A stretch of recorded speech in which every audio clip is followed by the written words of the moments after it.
ही जी फक्त व्हॉट्सअपला आणि सोशल बातमी चालू होती ना, त्यातून अनेक लोक आली. ती लोक देखील उद्या तिथे येणार.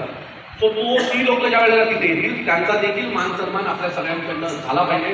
त्यांना देखील आपण मान सन्मानाने वागणूक दिली पाहिजे.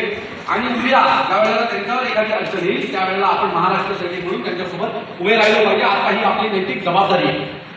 त्या सर्व लोकांच्या पाठीशी गंभीर उभं राहणं ही आजपासून आपली जबाबदारी आहे. आणि ती जबाबदारी तुम्ही सगळेजण और उनके ऊपर बॉटल फेंकेगी थी, जिसकी आपने प्रतिक्रिया दी थी कि मराठी मानूस सारे होते उनके ऊपर ऐसा नहीं करना चाहिए. तीसरा ये है कि जो पांडे साहब और ये प्रकाश गायकवाड़ की ट्रांसफर हुई है, इन तीनों सवालों का आप क्या जवाब देंगे?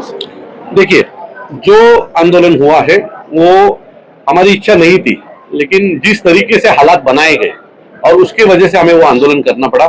ऐसा था कि आंदोलन में हम कोई भी नहीं थे, लगभग हमारे सारे आदमी गिरफ्तार हो चुके थे, फिर भी ये आंदोलन हुआ क्योंकि हमारे साथ महाराष्ट्र की जनता खड़ी थी, मीरा भाईंदर के मराठी लोग खड़े थे और यहाँ के बहुत सारे ऐसे लोग हैं जो मराठी नहीं है लेकिन मराठी भाषा पे प्यार करते हैं. ऐसे बहुत सारे लोग ये आंदोलन में शामिल हुए थे और उन सबका हम लोग तहे दिल से शुक्रिया अदा करते हैं.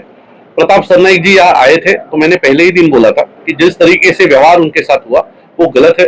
अगर कोई उनकी आमदार की और मिनिस्ट्री बाजू में रख के अगर मराठी आदमी करके अगर उधर आ रहा है तो उनका वहाँ सम्मान होना चाहिए था. और जो नहीं हुआ तो उसके लिए मैंने कहा था कि ये मोर्चा का आयोजक करके मैं उनकी माफी मांगता हूँ उनके साथ जो हुआ उस चीज की. तो मैंने दो चीज बोले थे. और तीसरी चीज जो पांडे साहब और गायकवाड़ साहब की जो बदली हुई उसके बारे में हमें कोई बहुत आनंद नहीं हुआ कि उनकी बदली हुई. दोनों भी काबिल ऑफिसर थे और उन्होंने उनके काल में बहुत अच्छा काम किया है. लेकिन जिस तरीके से इन लोगों ने मराठी का आंदोलन दबाने की कोशिश की वो गलत था. अगर व्यापारी लोग मोर्चा निकाल सकते हैं विदाउट परमिशन तो हमें भी अधिकार संविधान ने दिया है. और हमारे सीएम साहब ने भी बोला था कि जो परवानगी मांगता है उसे हम परवानगी देते. तो हमें न देके क्या मिलने वाला था, किसका दबाव था, कौन सा राजकीय नेता आपके पीछे लगा था कि मनसे का ये मोर्चा न हो. तो मुझे लगता है कि ये सब लोगों की वजह से ये चीज हुई थी और जो हुआ वो आगे से सबने देखा है.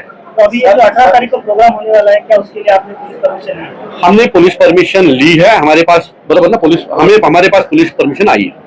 सर, जो गैर मराठी है इस प्रेस कॉन्फ्रेंस में आप उनके लिए क्या संदेशा दें?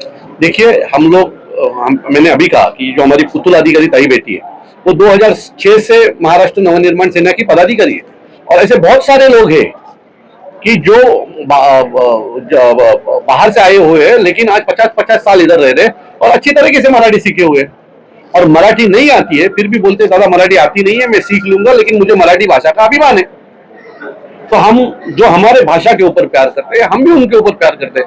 हम लोग उनके ऊपर जान निछावर कर देंगे लेकिन हमारी भाषा का विरोध करेंगे तो हम जान लेने में भी पीछे नहीं देखेंगे. सर, अभी जो लोग मराठी नहीं जानते लोग मराठी सीखना चाहते हैं, मनसे का क्या सहयोग रहेगा? मैं आपको एक बोलता हूँ, अगर इस देश में सबसे आसान भाषा कौन सी है तो मराठी है.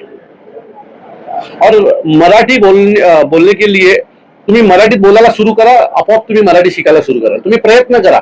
मराठी भाषा एवढी गोड आणि एवढी सोपी आहे ना, जेवढी इतर भाषांमध्ये तुम्ही जर एखादी गोष्ट शिकायला गेला तर त्याला काना मात्रा उकार खूप गोष्टी आहेत, पण मराठीत ते फार कमी आहे. हिंदीपेक्षा तर खूप कमी आहे.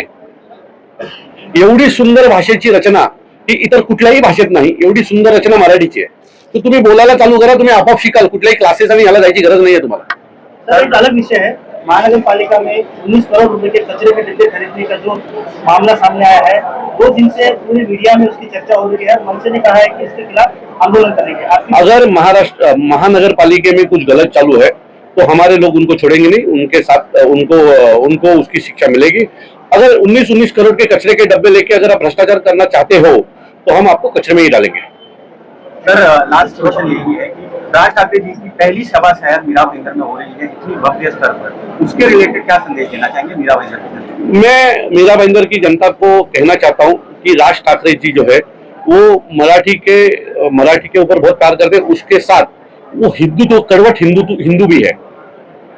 तो जो खुद को हिंदू मानते हैं ऐसे आदमी ने वहां आना चाहिए. राज ठाकरे जी का जो भाषण है वो उन लोगों ने सुनना चाहिए.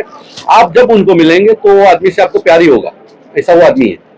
तो मैं हर एक मीरा भाईंदर के लोग से कहूंगा, माझं एक वाक्य आहे, आज एक बॅनर टाकलाय, वाघ मीरा भाईंदर मध्ये येतोय, त्याला पाहायला या.